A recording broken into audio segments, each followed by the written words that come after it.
The recreational reputation of Lake Monroe has been well established, summer recreation that is. Less known has been its potential for winter activity, but that's changing. In the past couple of years, the lake has seen an increase of about 50% in the activity of ice fishermen. And even on a frigid, cold February morning like this one, with the temperature hovering just above the 0 mark and the sun itself struggling to get up, we found activity here. It takes more than just cold weather to keep Art Swords off the ice. He's been an ice fisherman for 30 years. Well, all he needs is a couple of poles. Next thing is get plenty of clothes. You can freeze to death out here. Well, that was my next question. How can you put up with such bitterly cold weather to come out here and catch some fish?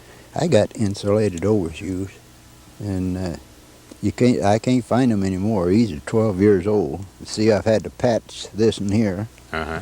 And I hunted everywhere, shoe stores and the surplus stores.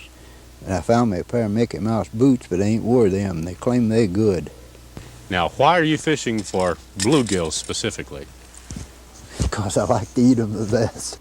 The frozen lake brings out not only ice fishermen, but the men who enforce the rules of the sport.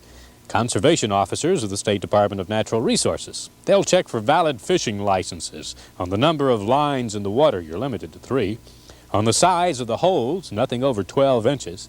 And the size of the bass. If you're bass fishing, you must throw back any bass under 14 inches in length. This officer, Steve McLean, pointed out some of the dangers ice fishermen face. The only danger that we have is, particularly here on Monroe Reservoir, is the fact that as you can see, the ice around the edge of the lake, it's dropped some 3 or 4 or 5 feet. The water level has, after the ice was formed. So as the ice settles with the water, it forms air pockets under the water, and it can be very dangerous. If you get a slushy ice and get snow on it, then it won't harden unless we get very cold winter. Well, they don't seem to be a biting. A lot of times you move 3 feet, and they'll just be the land right there.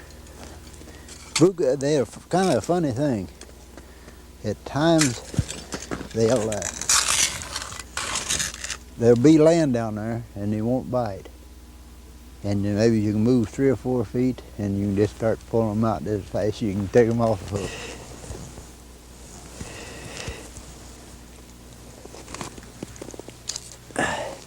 That's a pretty nice one. Now, some folks might think a fella to be silly to come out in this kind of weather just to do some fishing. That's what I said back when I was young. Guy kept asking me, go fishing, go ice fishing. I said I'd always give him an excuse, I had something to do. Well, one day I went out to my daughter's. He was there pretty early in the morning. And he said, "What are you going to do today?" Before I thought, I said nothing. He said, "Let's go ice fishing." Yeah, you take it up around 30. Say from 25 to 35. You can come out here and really enjoy yourself. But it's 4 degrees above 0 right now, Art. I ain't cold. I'm just warm by sitting at home.